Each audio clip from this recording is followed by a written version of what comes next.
Hey guys, my name is Mavi and I've spent the last 14 years in the plastic surgery and beauty industry, working alongside top board-certified plastic surgeons. Now I'm an independent patient coordinator who doesn't work for any surgeon. This means I have unbiased reviews for hundreds of doctors and I can help you achieve the look of your dreams, whether that's a supernatural or a video vixen. I use my professional and personal plastic surgery experience to help you look and feel your best. Join in on the fun as I talk to plastic surgery experts, friends, and real-life patients about all things plastic surgery. Should be fun. Hey guys, do I have the episode for you today? So a couple episodes ago, you heard me talk about one of my girls, Lola, and how amazing she did through her whole journey from start to finish. She did everything right. And she is now living the life of her dreams in the body of her dreams. And I want her to tell you guys firsthand how she did it so that you can do it too. Lola, La Nalgona, I am so excited to have you on the show today. Thank you for coming on. Of course, likewise. I'm very excited to be here with you. You guys, this is one of my girls. Here we have one of my girls. Okay, so she did it all. Yeah. She did it all the right way. So, you know, what I've seen in you were the perfect example of like when you do everything right and you don't rush it and you take your time and you make all the changes. Recovery, you have the mindset already for recovery, and recovery is really not that hard as when you're not ready. And yeah. Then you get out of it so much faster. So I want you to go all the way to the beginning, like from the moment you were like, okay, I want to get a BBL or I want to have surgery. Yeah. I mean, it's been quite a journey for sure. I knew I wanted a BBL pretty early on. I think I was, I don't know, maybe I was like 17, 18. And I wanted that for myself. I just didn't know what it would entail. And like the whole process it would, work me through. I didn't know when I was going to do it, but I knew I wanted to. So I started looking into it and I would talk about it with my husband once I got married, with my friends. And one day I was like, you know what? I should just start getting quotes. Before that, honestly, my lifestyle wasn't the best. I wasn't consistent with working out. I didn't have the best eating habits. But I mean, I made a Be Real account and I just started. I'm sorry, not a Be Real. What is it? The one where it's like you can search up surgeons. Is it Self? Oh, Real Self. Real Self. Yeah. So I made an account and I just started researching. And I mean, there really wasn't much out there. I couldn't find details of, girls who went through this experience or someone I could reach out to. I would just follow pages, try to get quotes here and there before I narrowed down exactly what I wanted. And it was hard. I didn't really know where to start, but I knew I wanted to do this. So as I started looking, I was like, okay, I started doing research and I could tell that it was going to be like a very life-changing surgery. And I first wanted to make sure that I was doing it for the right reason. Like I wasn't just doing it because I wanted to look better than everyone else. And I just, wanted it just because. For vanity. Exactly. Like, was this something I truly wanted to do? Was this going to change who I was as a person internally? So I really did that work. Honestly, I read books, like self-help books. I actually found your podcast through doing most of my research, which I was so fortunate because I found you early on. I think even before I started getting quotes. Yay, that makes me so happy. like you were such a big help for me because I didn't have anyone that was close family or friends that had been through this. You were the closest friend to me at that time that I had, that I could listen to, that you shared very valuable information. So with all, everything I was researching, I was like, dang, like this is going to be a big lifestyle change. Can I commit to this? So I was like, okay, well, here's my journey. And then I found out that there was such thing as surgery pages, and I created my surgery page. And I was like, I'm going to commit. I'm going to start working out. I'm going to make the lifestyle change that I need to. And we'll go from there. And I'm going to document this journey for myself. And you did so good. That's how Lola La Nalgona became a thing. I love it. So tell us, what are just some of the lifestyle changes you've made? Like, how did you even get started? Because what I hear from my other girls is even getting started just seems like such like a hill that you just have to climb up.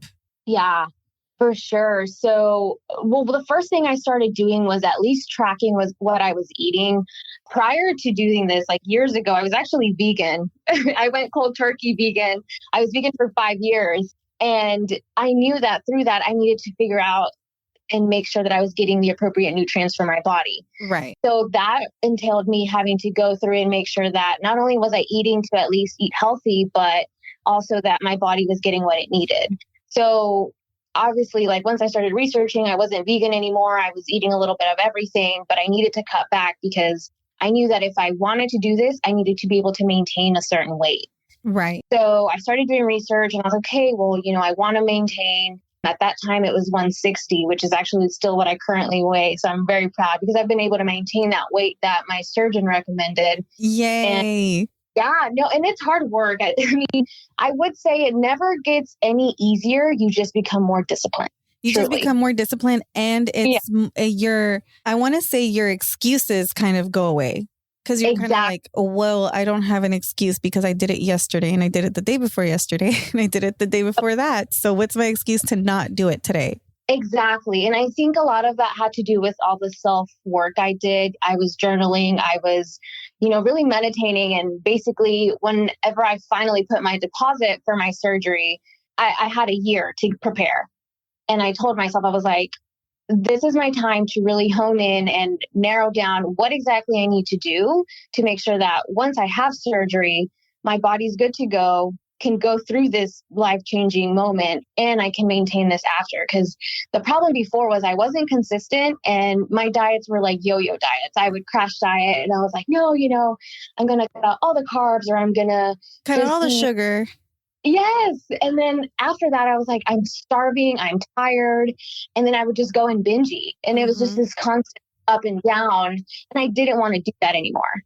I wanted to just do this for myself and be successful and consistent. And that was really where I did it. I mean, I started putting like little meal plans together. I remember I bought a calendar and I was like, here's the meals I'm going to eat, making sure that I'm breaking it out in either 3 to 5 small meals, making sure that I'm nourished, drinking plenty of water.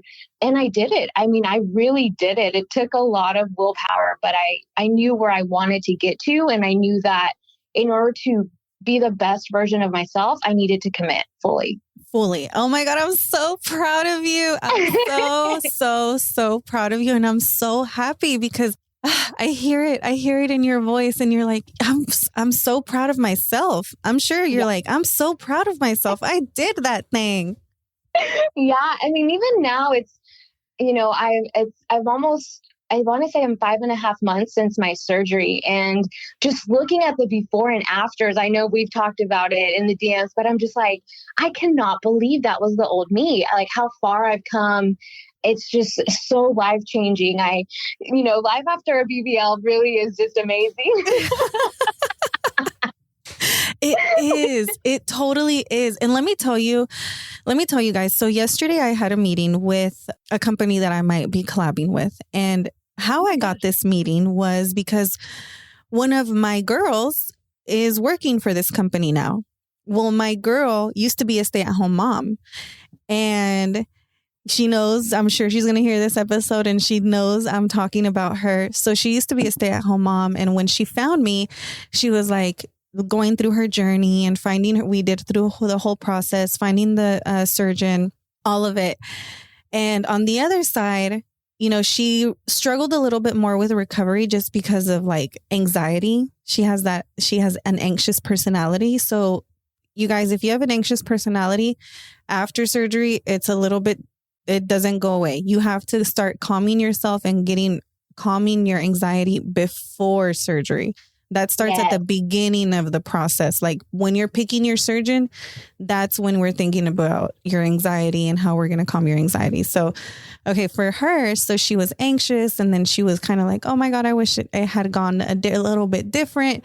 And I was like, you know what? You still have swelling. Give yourself time. Don't be so hard on yourself. Focus on something else. And she wanted to get her foot in the door in cosmetics. She's like, my surgery has helped me so much. I want to be able to do what you do or do something like what you do and help other women get their surgeries, help them somehow.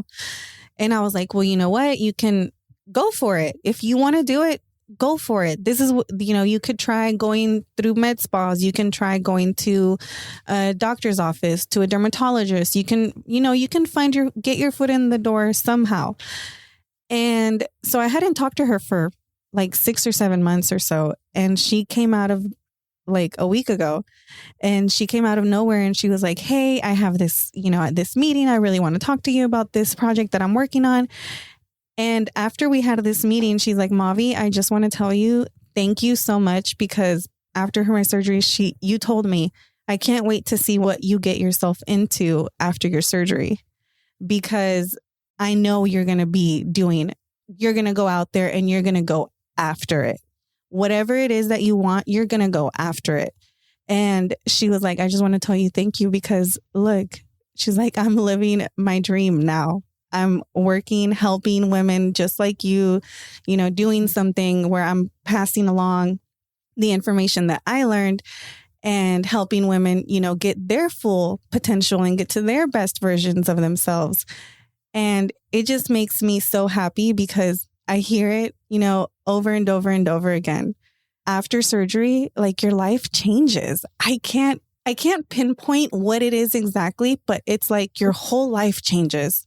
Tell us. No, that's so true. So even going back to, I think maybe, because I had a year to prepare. So I remember like those 2-3 months before surgery, I could just feel I was getting a little anxious, because you can prepare as much as you want, but you don't really know what you're going to go through until you're in that moment. Mm-hmm. And that unknown is really what was stressing me out a little bit. But then I was like, you know what? I've done all I can up to this point to prepare the best I can. I know I've picked a great surgeon. If I need someone to reach out to, I know what resources I can go to.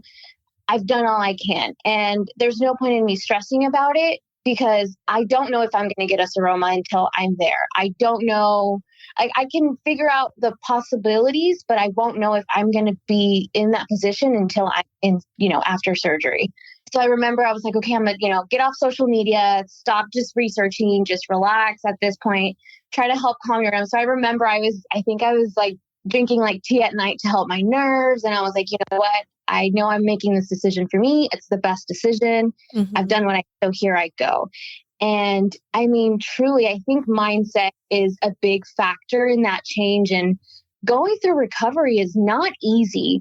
I think, and I appreciate you saying, I did everything the right way, but, truly that dedication and that consistency that I put myself through in that prior year and a half or, time frame before surgery allowed me to, whenever I was having those rough moments where, I couldn't go to the bathroom, or I wasn't hungry and I was tired, but I knew my body needed those nutrients.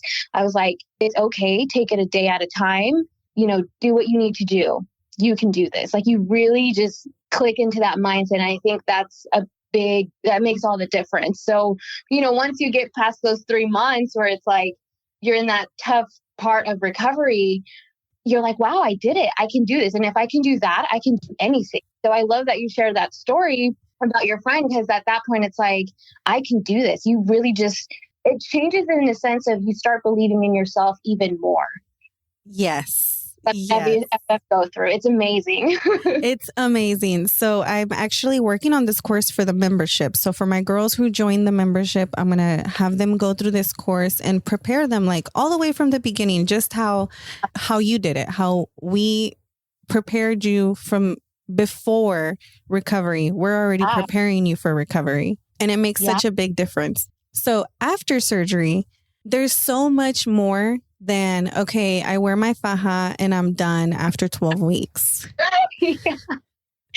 There's so much more. So I remember, once those 12 weeks, I was like, I can't wait. I don't have to wear my faja. Well, my surgeon recommended, I think, was 24 hours for, oh my gosh, I can't remember anymore. I guess it was like the first 2 months. And then after that, the third month, it was like every 12. And I was like, okay, that's easy. Like, once I'm past those 2 month mark, it's just 12 hours a day. But no, like You start going out, you start, wearing your new wardrobe, and it's like, oh my gosh, I want to go out. I want to show my new body. Let me have a great time. And if you're not careful, you'll fall back into your bad habits. It's a slippery slope. I tell you. And I remember it was funny because while I was recovering, I was staying at home. I was cooking my meals. I was doing the best I can. And once I started going out, I was like, oh my gosh, there's so much sodium in this. I'm getting bloated. I remember like when I first started having alcohol again, I was like, I can't be doing this. Like, you invest so much into yourself. I'm not going to let this fall apart. I can't. You can't. And you have to have so much self-control. And remember, I know you've probably heard in the previous episodes where I was like, okay, after surgery, everything was great. And then I started having a good time. And guess what? 20 pounds later, I'm like, oh, crap. Now I'm in the middle of the pandemic and I've gained 20 pounds since like before the pandemic. And I had to kick it back in gear. Like, okay, I got to snap out of it. I have to snap out of it. What am I doing? Like I need to snap out of it. And it's such a slippery slope. It's committed consistency that really drives you over to, and you guys, it's not like, oh, you have to eat, a certain amount of calories per meal, every meal. And, it's so strict and you don't it's not like that. It's just the average out of most of your meals should be healthy. Yeah. Like you can have a little treat here and there, but for the most part, the average, you should be eating pretty healthy.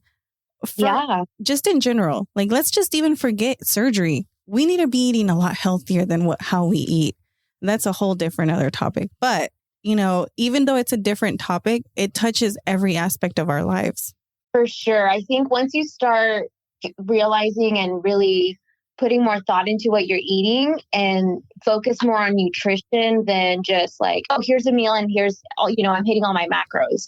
When you start figuring out this is going to be more nutritious than, I don't know, a bowl of sugary cereal, that's when you start changes and it really makes a difference. And honestly, I really loved your episode with all the nutritionists you brought in, and because it's so important. I think people forget that. They just think, oh, I'm just going to throw in some chicken and some salad and, chicken and lettuce. Like, that's great, but that's not all your nutrients there. That's not all you need.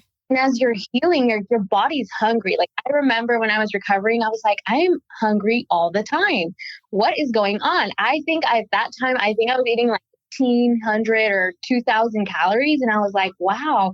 And I'm so lean. And I was making sure like everything was, nutritious for my body, feeding the fat, doing what I needed to do. And once you click that in your brain, it really makes a difference. Honestly, Mavi, I took my first vacation since my BBL a week ago. I went to Mexico and I was nervous because I was like, I'm going to eat tacos, tortas, todo. I'm going to eat everything. But, everything with moderation is okay. I definitely try to make sure most of my meals are nutritious, but I was still enjoying myself. And I had a blast. I came back and I was like, yay, I did it. I can do this. Good. I'm so proud of you because vacations are a trap. Yeah. Vacations are a trap because you want to drink, you want to eat, you're out strolling. So there's desserts, there's this, you're like, there's just, and especially in Mexico, don't even get me close to a taco stand in Mexico. You guys, my personal Instagram name used to be Mavi Loves Tacos. So I love me some tacos.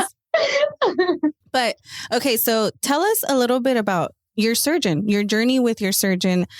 Was it what you expected? Was there any things that you were like, whoa, this is completely different? How was your experience with your surgeon? So tell us all about your surgery. Yeah. So I went with Dr. Jung in Houston, and honestly, he was amazing. He was great. And not just him, even like his coordinator, everyone I reached out to, they were very helpful and very responsive throughout the whole process, which to me was a big win. I knew that I could he gives me his personal phone number once I'm out of surgery. And he's like, call me, text me, whatever you need. Beautiful. Or to anyone at any point. And I know there was moments in my recovery, I'm like, oh my gosh, my ankles are so swollen. Is this normal?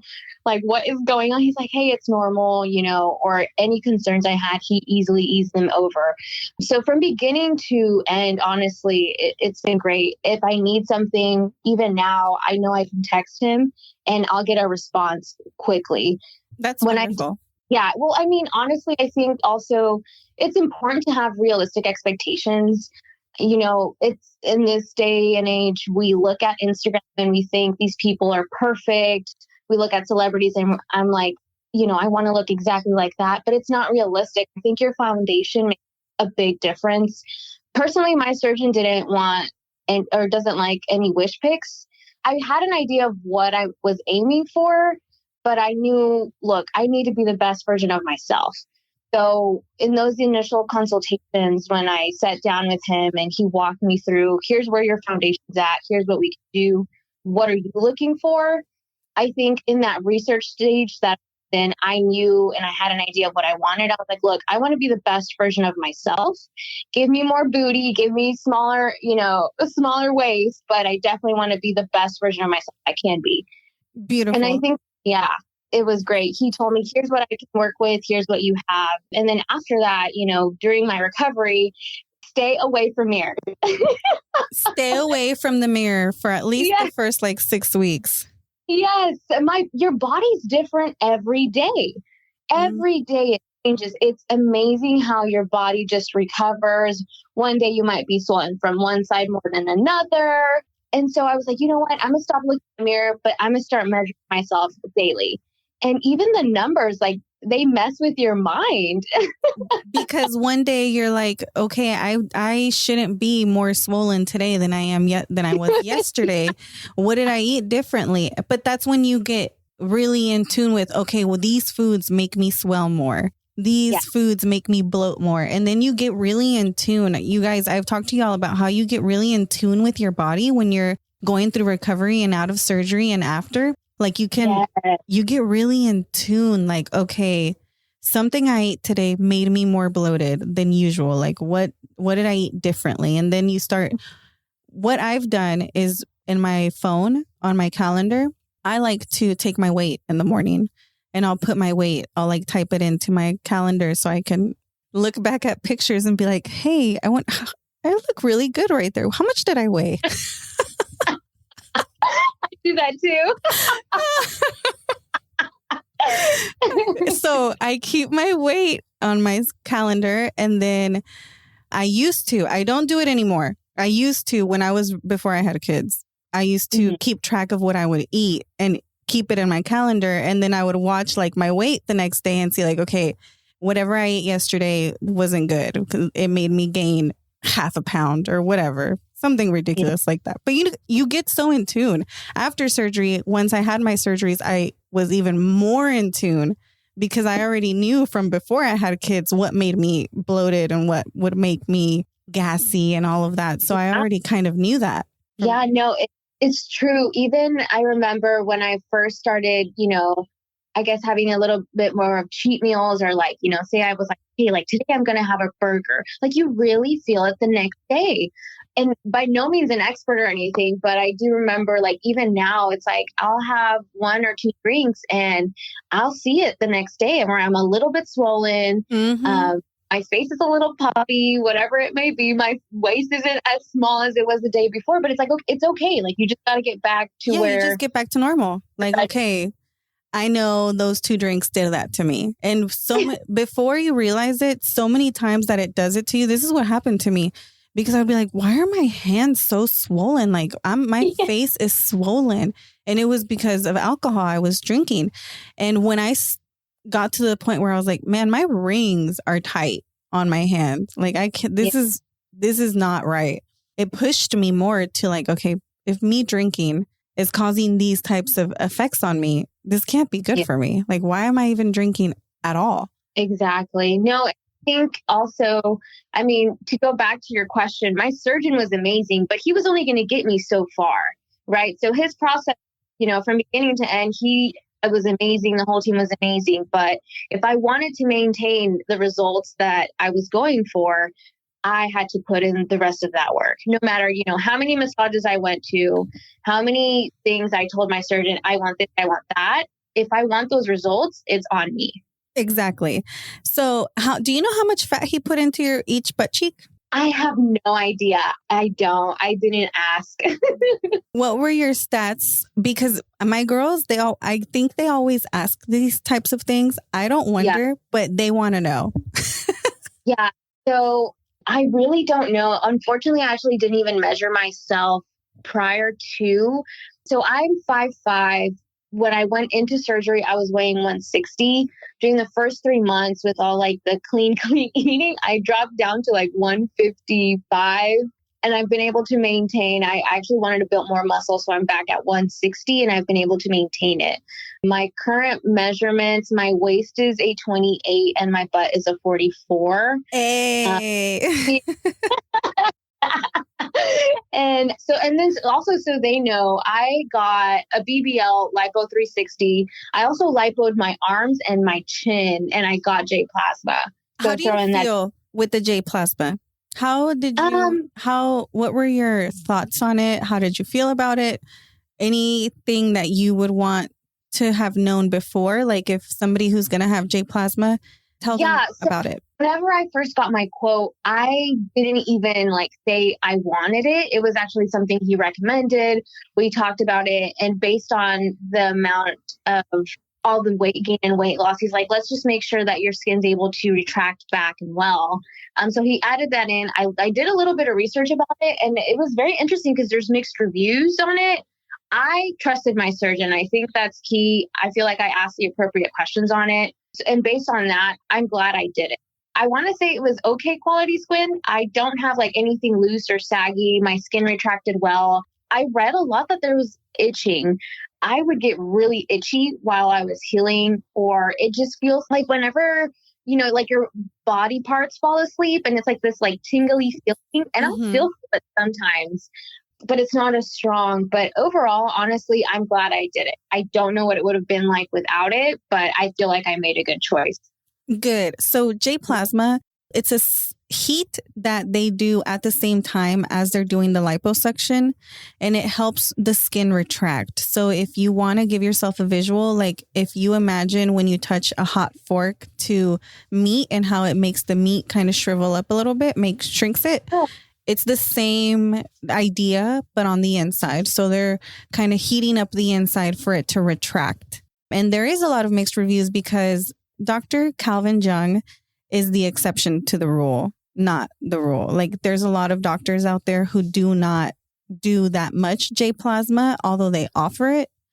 And there's been burns and other complications from it. So a lot of doctors and providers kind of steer clear of it at the same time as lipo. And it's a skill. It's a skill that needs to be developed. You can't just, let me do some liposuction and J plasma on my very first 10 lipo patients. It's something that the surgeon has to be very skilled at. So you don't want to go to just anybody to do J plasma or any type of heat treatment where they're going to be retracting your skin, especially anywhere around your face. If you're going to be doing anything close to your face, make sure that the provider is very, very, very experienced. Number one rule. I didn't know they do it on the face. That's very interesting. Well, they do heat. It's not, I don't know if they do J plasma, but they do face tight, which it's the same kind of idea of technology. Some use radio frequency, some use ultrasound, some use, I don't know what else. Heat, I'm trying to think. I know they use heat and they use some other gases to do this. So I've had recently women who reach out to me who have had one specifically that is the one that I'm okay, I need to tell more people about this so that something like this doesn't happen to them. So she went to somebody in California to do neck lipo and face tight or neck tight. And the person was a physician, but she wasn't a plastic surgeon. She was just a doctor at a med spa, and she did this treatment. Well, when she was doing the liposuction, she was all up in her cheek, up up on her face by her ear, and she left a really deep cannula mark on her face, on her cheek, like by her jaw. So please, you guys, it's so important for the person that you go to for any of these treatments. They have to be very qualified and skilled. It's not just, this med spa down the street, they offer this now, so I'm going to go there. Because you don't know how experienced the person that's providing that service is. And that's where the errors come. It's not really the technology that's the problem. It's user error. No, yeah. So, okay. From your before surgery to after surgery, tell me a few things of how you have felt your life change. For sure, confidence. I think, I don't know. I think just looking at your body and seeing, wow, like this is me, this is the new me, it just really boosts your confidence. And it's amazing. Like even I would say my sex life is amazing. How did your relationship with your husband, how has it changed? Like, I know your sex life improved, but tell me about your relationship. Like, tell me. Yeah, that's a great question. So, I mean, don't get me wrong, I was definitely having great sex before that, but like he's also enjoying the results. And I think part of that is just I have more confidence in myself. So I'm more willing to like, let's do this, let's try that. And let's show off. Right. And so it's funny because, we're walking down the street and obviously like there's a lot more curves now. And it's like he's also proud and he's just happy that I'm like just feeling myself and just very confident in that sense. So it's honestly, the investment was in myself, but it's been a huge return on my marriage in our relationship. Yeah. So, I got chills. Yeah, no, it's been great. Even that, honestly, even outside of just like looks, even professionally in my, professional life, I just feel like I'm more comfortable speaking up. I'm more comfortable, really managing the room and just, it just translates into so many other areas of your life where, sometimes I look back and I'm like, wow, it's so crazy. And it's funny because I look at myself in pictures and I'm like, wow, this is the new me.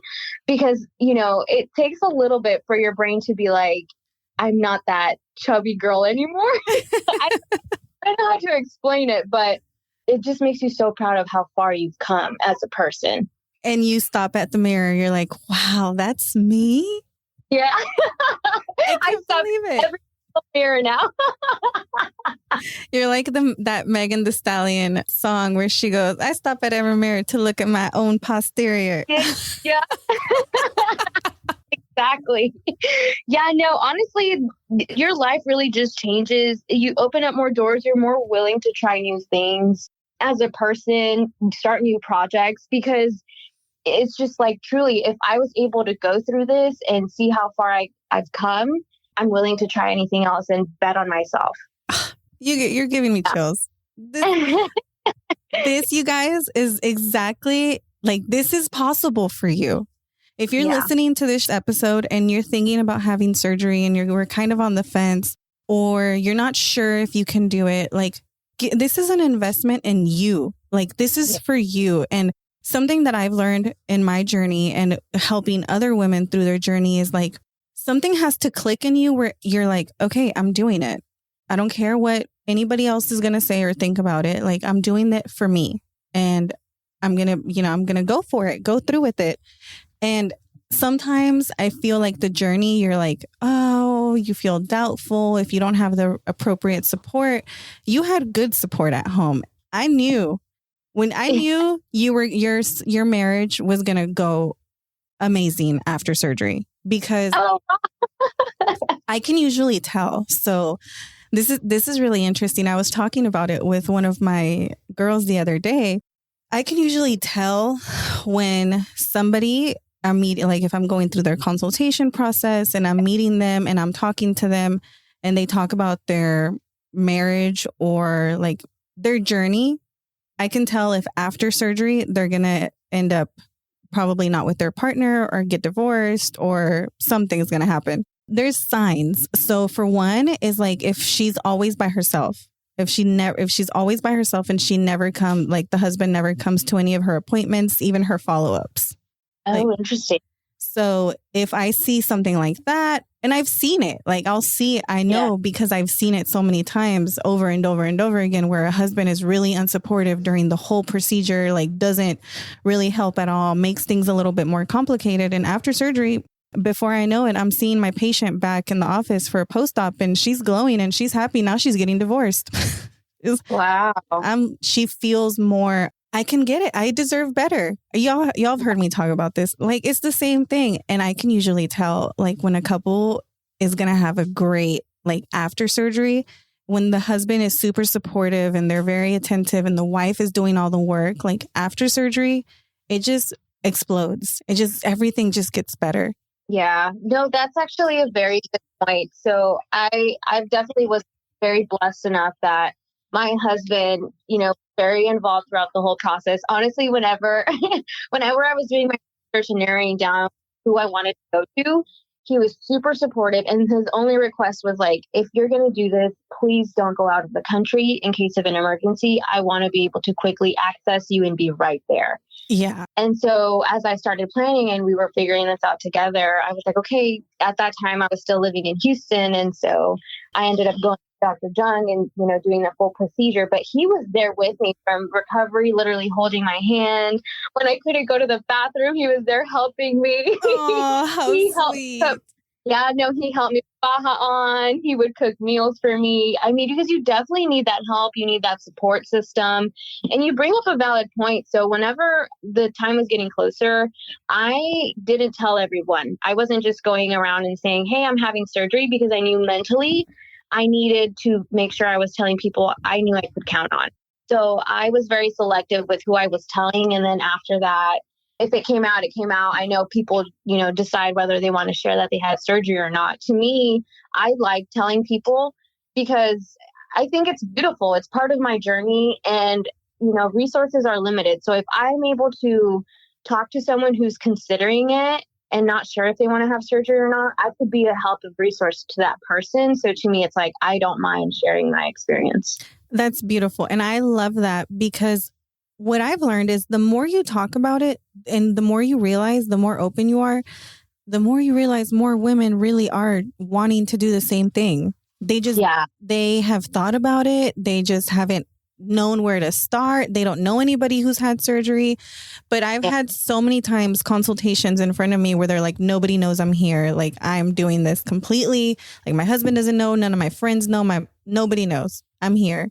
I just want to know a little bit of information and, go from there. So it's so interesting when you start realizing that the more you talk about it, the less hate, from other women you'll get. In my friend group, I was the first one to have surgery, and now all them bitches got surgery. Book that surgery, sis. Yeah. I'm like, do it. They saw my results. And I had been working in plastic surgery my whole career. So they already knew eventually at some point I was going to get my body work. So after my kids, I told them I'm going to start planning for my surgery. This is what I'm doing. And they're like, okay, go for it. Super supportive. And after my surgery, here comes my first one. Hey, I want to have surgery too. Done. Got it. Hey, I want to have surgery too. Done. You got it. Hey, I want to have surgery too. Done. You got it. So now they're all tummy tuck, lipo 360, breast, either augmentation or lift. They got their BBLs done too. So they're so happy. And I love hearing from them because we're close friends. So, yeah, they share they'll share more. And one of my friends, she told me, I'm so happy that I did this for myself. I was so nervous and I was so scared. I really wasn't sure because it's so much money. She's like, it's a car. She's like, it's a car. It's a car. Yeah. And before her surgery, when she was like, oh my God, it's so much money. And I always tell her, don't ever put yourself in a financial strain to do this. If you can't afford it, you can't afford it. Yeah. Let's hit the gym. We'll figure it out some other way. But for her, so she was like, it's like a car. It's going to be like a car payment because she got hers on Care Credit. Because Care Yeah. Credit has like no interest plans, but you have to pay them off like in either 12 months or 24 months. So she's like, it's going to be like a car note for the next 2 or 3 years. And I was like, well, it's up to you. And then she thought about it. Because I told her, well, you get out of the car. You can get out of the car. You can get out of the car and crash it. Your car can get, stolen, but you only get one body and you only get it once and you have to do it right. That first surgery, it can set you up for failure or for success. Yeah. That first surgery, you should be very, very careful because revision surgery is a lot more expensive. So for her, after the whole thing, and she did everything right, just like you, I'm so proud of her. And she was like, I'm so glad that I did this for myself. She's like, I pay that car note happy. She's like, now I pay that bill. She's like, happy. I'm happy to pay it. She's like, here you go. Thank you. No, yeah. And it's definitely, I feel like as women, we need to support each other. And the more we're able to share our story, honestly, we can be a big help to each other. I'm not saying everyone go out and get plastic surgery, but it's definitely a very personal choice. And, it's expensive, but it's such a good investment in yourself. So I'm glad that you were there to talk to her and be like, hey, yeah, you can get out of the car. You can crash a car. But your body's you. This is you forever. You forever. And if you're unhappy every time you walk in the mirror and it makes you sad and you're looking in the mirror and you're like, I wish I could do this. Or what I've noticed is a lot of girls are less adventurous. We're not willing to go out there and go sightseeing and go do this and go explore over here and try to get yourself into trouble over there. And none of that because you don't feel confident. You don't feel it that there's a little barrier. If I looked this specific way, I would be out there. Well, when you do look that specific way, you really are out there. It happens. Mm-hmm. You go for it. Yeah. Yeah. And it's a beautiful feeling. I think once you do it and, you're like, wow, this is me. I'm happy. Nothing else, all those worries you had just disappear.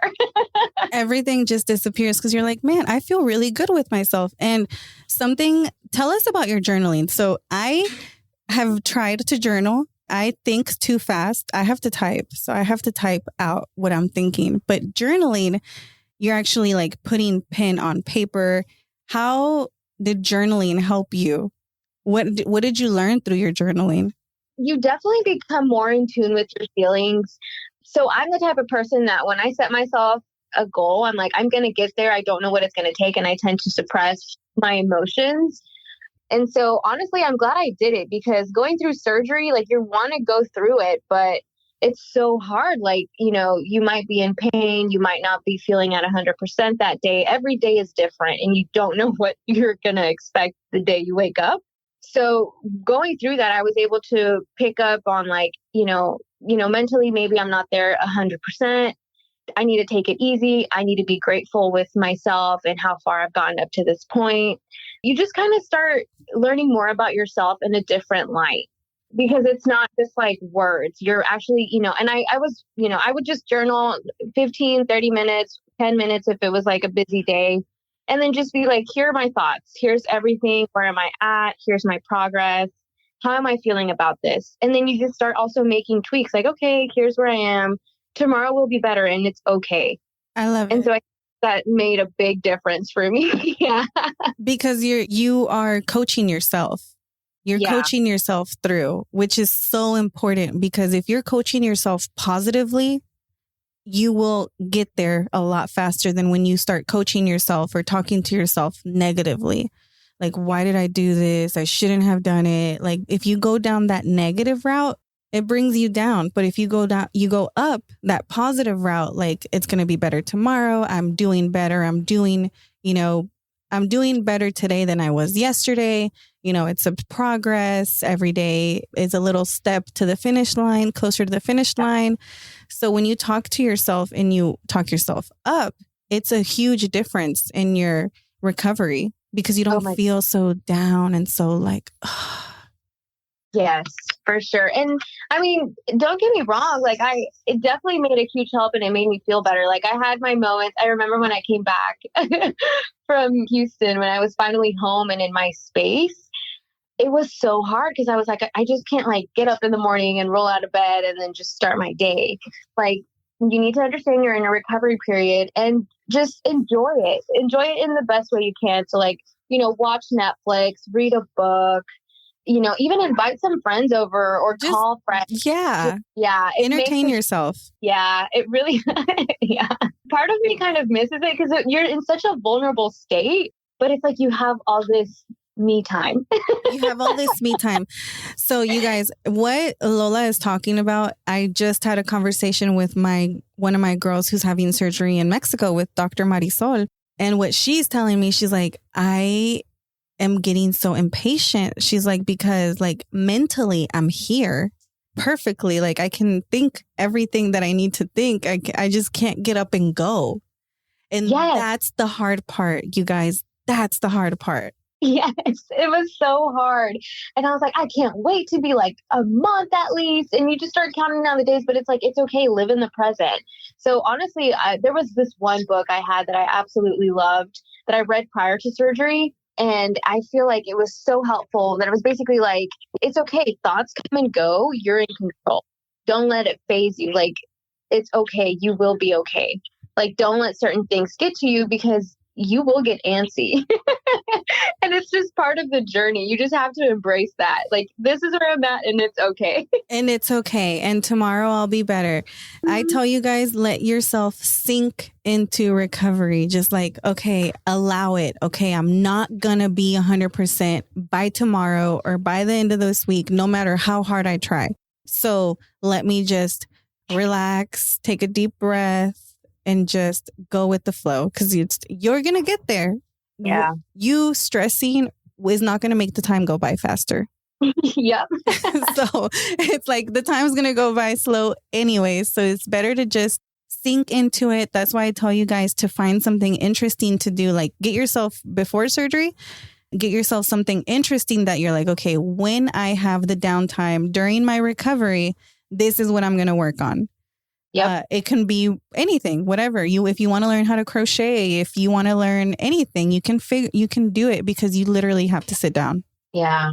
You have to be resting for recovery. So this is your opportunity to do all the things that you don't have time to do because you're going to be forced. Yeah, no, I definitely enjoyed my recovery period. Some days are easier than others. What I would definitely recommend is you're going to have to maintain this lifestyle after surgery and after your recovery period. So, start working out now. I'm not saying, you're going to be in the best shape of your life maybe before surgery, but starting those small habits really makes a difference. I know that I was grateful that I put myself through my workouts and just dedicated to this lifestyle change because let me tell you, arm lipo is not easy. And having to get up off the bed and move around, that was work. So you were glad you had the strength. Yeah, no, for sure. And, some days are easier than others, but it's okay. Like you will get through it. It's just part of the process, really. Exactly. It's just part of the process. I don't know. I would just really recommend doing the research, doing the work. It makes everything worth it for sure. Exactly. So now you're 5 months out and you are still in your garment. How long? Yes. How often? I actually wear it all day. It just becomes second skin. So at least minimum 12 hours. But honestly, I wear it a lot longer. I don't, there's something about being in your faja that just feels right. It just feels good. And you know what? It helps mold. It helps keep the mold of your shape. So now that I've been out of the office, you guys, in previous episodes, y'all heard me talk about how when I was working as a coordinator, I was wearing my faja at least 3 or 4 times a week, like all day while I was at work from like 7 a.m. till I got home at 6 o'clock. So I was wearing it most of the time and I can tell a difference now because I don't wear my garment that much because I'm working from home and I'm not really forced to wear it. Like I don't really have to. And I don't make myself wear it, but I should. And I can totally tell a difference in my shape. So I feel like when I wore my faja a lot, my waist was a lot smaller. And even if I gained weight, like it would go straight to my butt and my hips. Mm-hmm. But now that I'm not wearing my faja that much, if I gain a pound or 2 pounds, like if you can tell it's more like evenly distributed. This probably does not make any sense to y'all, but No, I swear to God, it happens. It's true. It's true. Like even now that I was in vacation in Mexico, I was like, no, I'm going to take my faja. I don't care. I might have a few drinks in, whatever, but I'm at least wearing my faja a minimum of 12 hours. I think maybe there was like one day where I was just exhausted. I went straight to bed, but I really try to stay consistent because I'm like, I want to maintain my results, but I can definitely tell like when I don't wear it, I think sometimes I still like bloat a little. But it makes all the difference. The only time I definitely don't wear it is if I'm working out. I can't. I feel like it's so uncomfortable. I don't know how some girls do it. I can't do it. I really can't do it. I need my space, man. Mm-hmm. Hey, so you guys, y'all know the episode we had a few weeks ago with Nunzi where he was giving us the full body workout. So have you tried any of those? Oh my God. Yes. So, I know his focus, he was saying that it's kind of like those kickbacks and just stuff like that. So I was like, I'm going to stop doing squats so much. Let's focus on this top, part of the butt muscle. And you can definitely feel it, even if you don't use weights. And Huge you really difference. you make that muscle connection with your mind. And oh, absolutely. I loved that episode. I love that episode, and I've been doing the workouts. I was like, man, but I already felt like my butt had a pop before. But now it's just it looks slightly different, but in a good way. I'm like, oh, I like this. And you guys, a little yeah, I gave it like a little more. But before, and this is something I'm gonna tell you guys. Before that episode, I had gone to the gym. I was working out, but it wasn't. Going to the gym was definitely not for me. Like working out in a public place with like all of these people made me, I think it's because I don't really like to be in crowds. Yeah. It made me feel like uneasy or like uncomfortable. But when I started working out at home and I started doing Pilates, like this YouTube 30-minute full body Pilates video, amazing. My favorite. I will link it in this episode because I love that video so much. And then I started doing workouts. I'll send you the link because I love that Pilates 30-minute full body workout. So when I came back to, okay, I'm going to start working out at home.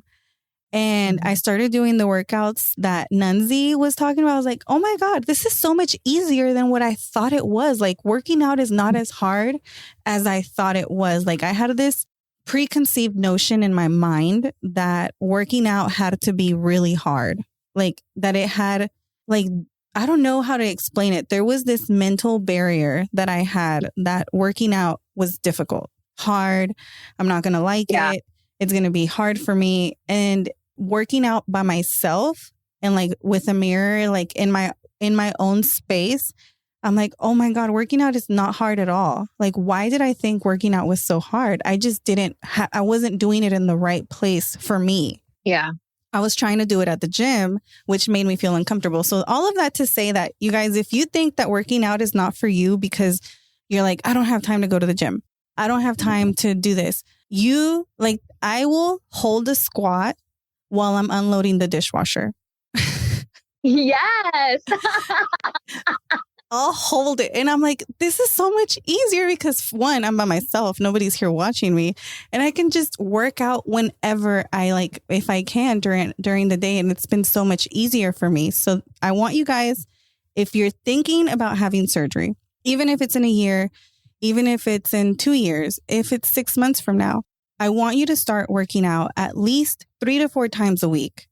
And it doesn't have to be, a full 1 hour, full body workout. It can be a 30-minute walk, just something to get you started and get your body moving. Because what I want you guys to know is when you're looking into plastic surgery, Lola brought this point up earlier where she was like, I knew I wanted to maintain my weight after surgery, which is very important because what's the point of having all of the surgery if you can't maintain the results because you had yourself like at such a crazy crash diet, for example, before surgery that you're not going to follow that after. So when you start working out and for example, if you're thinking about having a tummy tuck or liposuction, let's pretend you need a tummy tuck. if you are 30 to 40 pounds over where you want to be, so let's say you're at 220 and you really want to be at 160 or 170, it's better for you to get as close to that 160, 170 before surgery, like 5 to 10 pounds close to that, because after surgery, you will lose, the whatever amount of weight that skin weighs. Sometimes it's 5 pounds, sometimes it's up to 10 pounds, sometimes it's more 15, 20 pounds. But it'll be so much easier for you because now you're going to have all of that excess weight off. They can pull your stomach tighter. So it's not like if you lose weight after surgery, you aren't going to be as tight. Your stomach's not going to be as tight as if you lose all the weight before surgery. And then when you get there, he can pull or she can pull as tight as possible. So don't be afraid of working out. Wow. Okay. I'm taking notes right now, honestly, as you're saying this. That's good for me to know for the future when I have kids. After you have your kids, once you're done and you're like, all right, that's it. They have done the thing.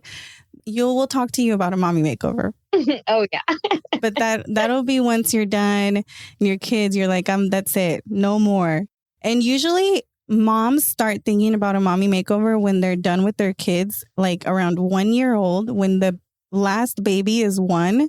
That's when they're like, okay, I'm gaining my independence a little bit back. I don't have to carry him that much. Sometimes when they're 2 or 3, they're like, okay, now I can go ahead and have my surgery. Lola, I'm so happy. Has it been an hour already? It's been an hour already. How did that happen? No, I've had a great time. Actually, Mommy, I wanted to mention, so I bought Bruce Juice while I was healing during my recovery stage.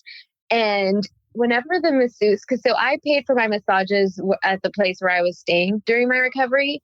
And I'm telling you, whenever they were using that on me, they had also brought like their own arnica gel.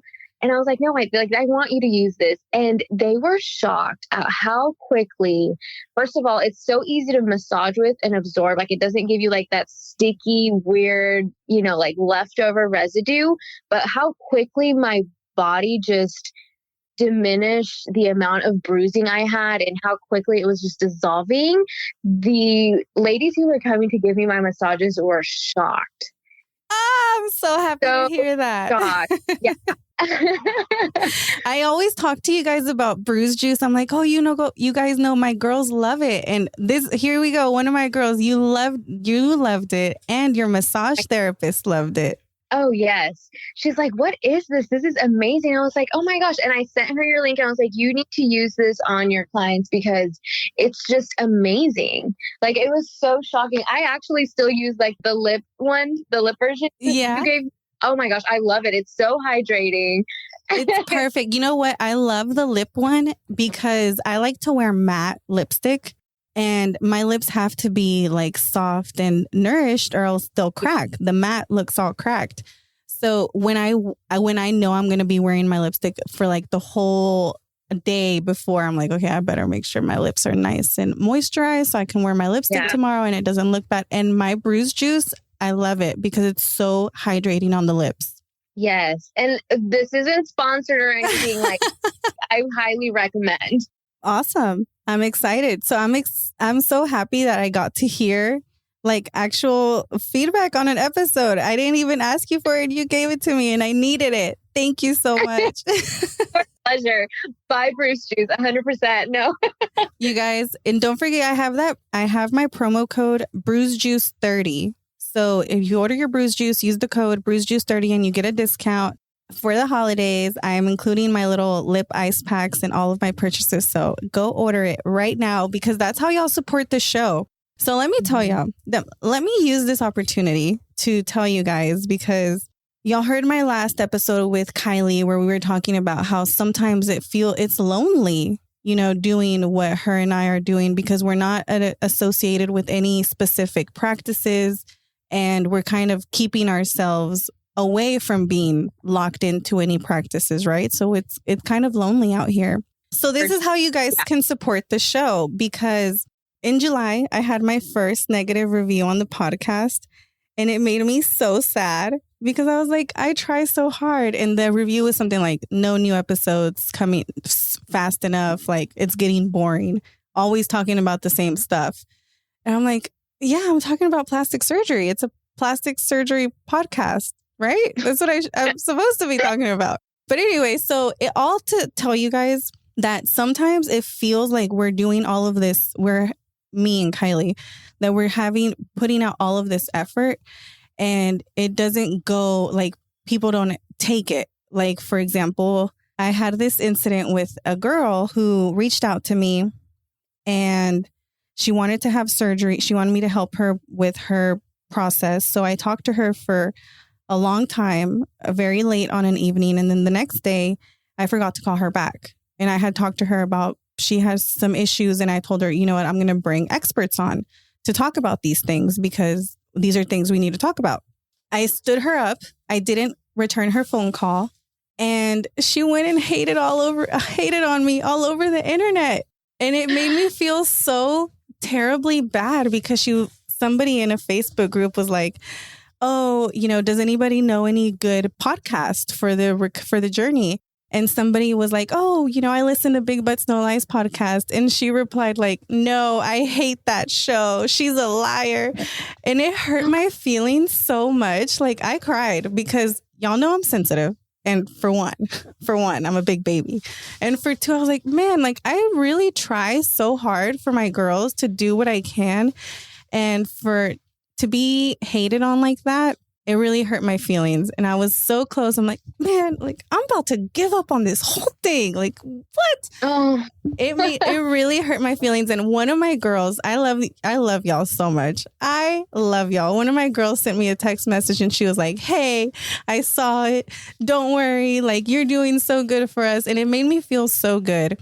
I wanted to share with y'all this story because I feel like sometimes when we're going around in the world, I took it very personal. It hurt my feelings. I took it very personal. But then once I was out of the heat of like the moment and I started thinking about it, I'm like, why am I taking it so personal? Like, obviously, I hurt her feelings. I hurt her first. So she was angry or like lashed out and she wanted to hurt me or hurt my feelings. And I'm thinking in my head, like, why though? Why did I take it so personal? And in other instances in my life recently with other people I see it in them where I'm like, oh, you're taking this very personal and it's not even about you. It has nothing to do with you. So then it made me realize, like, I think we all as a population, literally every single one of us, need to take a step back and not take things so personal. Like, when somebody is saying something, and especially this goes to what I was talking about on my Instagram this week about if your friends hate on you after surgery. And what I got in my DMs from so many of my girls was like, you know, my so-and-so, my cousin started talking bad about me, or my friends who I thought were my friends started talking bad about me, or started, in Spanish, the word is like echando indirectas, where they're like saying things like in front of other people and you know it's directed at you, but they're not. Throwing shade. And it made me think, like, you know, why is she throwing shade? Probably because she wanted to have this procedure, or something is going on in her life that's making her lash out to somebody else for having plastic surgery. Because it's none of your business if somebody is having plastic surgery, it's none of your business to go rain on their parade, tell them that they shouldn't do it, or try to talk them out of it, or tell them that they're taking the easy way out. So all of this to say, all of this mumbo jumbo to say that we just need to take a step back and not take things so personally when the people around us start talking or start being negative about surgery, because it happens. And with my DMs, I realized that it happens more often than not. And you have to be able to stand so firm in your decision to have surgery that other people's opinions doesn't matter. They don't matter, right? Oh my gosh, that's so true. So true. Like, there was moments I remember, you know, after I had already had surgery, where people, of course, found out that I had had surgery and they're like, why? You were perfect the way you were before, blah, blah, blah, blah, blah. But I was like, I did stuff. Honestly, at that point, you need to know that you're doing this for yourself and nothing else matters. It doesn't matter, what your parents may think. Honestly, even though I was lucky, even your spouse, like if you really want to do this for you and you're 100% sure in your decision, do it for you because it's worth every penny of it. Absolutely. And I think we couldn't end this episode on a better note than that. You are worth the investment. You listening to this episode, you are worth the investment. Whether that investment is $10,000 or $15,000 or $30,000 or a gym membership or a couple $100 worth of skincare products or a new wardrobe or new running shoes, new workout equipment, whatever it is, you are worth the investment. If it's for you to better yourself, your mind, your health, your nutrition, you're worth it. And you can do it and you should do it if that's what you want. Not if anybody else wants it for you, but if that's what you want. If you want it, go for it. You will love it on the other side. Absolutely. I'm just so happy for you, Lola. I can't wait to see what you do. Oh my gosh, no, likewise, honestly, even whenever you were sharing your story about the negative feedback, like it's going to happen. It's part of the journey. Not everyone will also always understand your vision and where you're going. The people that are meant to work with you are going to come. And, it's not going to be everyone. You're doing great. The resources and everything that you do in detail is just amazing. It was so helpful to me. You're helping so many girls. Don't let, one negative comment bring you down. You're doing amazing. Thank you. That was like a big hug. I needed it. Absolutely. For us to meet and hang out. I can't wait. It needs to. When you come back to Houston and I'm here, we're going to lunch. Yeah, I'm going to text you. I'm going to text you when we can hang out. Text me. I will be there. I think it'll be so much fun. Thank you so much, Lola. Of course. Enjoy your weekend. Thank you too. Mom. All right. Okay, you guys. I will see y'all next week. Thanks, Lola. Of course. If you enjoyed this episode, please go on Apple, write me a review. It's the best way for other women who are just like you, who need help, who are looking for information, valuable information on the internet. This is how they're going to find it. So go on Apple, give me a 5-star review if you love this podcast. If you want to support the podcast, the best way to support the podcast is through the website. If you need help through your journey, if you need help finding a surgeon, if you want to join the membership, if you're looking for Bruise Juice, you guys don't sleep on Bruise Juice. Y'all know I have my Bruise Juice 30 coupon code for y'all to use if you're having a BBL, if you're having liposuction, if you're having a tummy tuck, if you need to be using Bruise Juice all over your body. Stop using those other brands that are not tailored for your post-op recovery. Bruise Juice is formulated for your recovery. It's amazing. It nourishes your skin. It helps your fat transfer live. Don't sleep on Bruise Juice. Bruise Juice 30 is the code. And don't forget, new episodes every Monday. I'll see you then.